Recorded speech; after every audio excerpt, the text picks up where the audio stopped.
మన ఆహారం గురించి అసలు నిజాలు తెలుసుకోవటం ముఖ్యం, అపోహలు వదిలేయటం అవసరం. ఆరోగ్యానికి సంబంధించి కొన్ని విలువైన విషయాలు మీరు తెలుసుకోవాలి. వీటి మీద తప్పనిసరిగా కనీస అవగాహన మీకు ఉండాలి.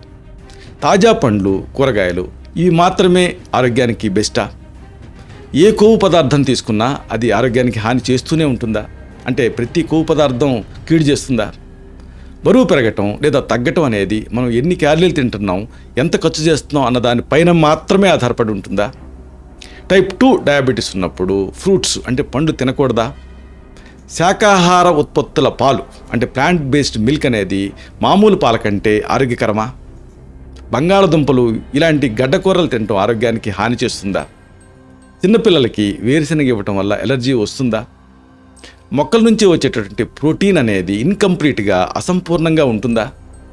సోయా పదార్థాలు తినడం వల్ల బ్రెస్ట్ క్యాన్సర్ అంటే రొమ్ము క్యాన్సర్ వచ్చే రిస్క్ ఉంటుందా? ఈ పోషకాహార సలహాలు ఎప్పుడు మారుతూ ఉంటాయా? కన్సిస్టెన్సీ ఉండదా?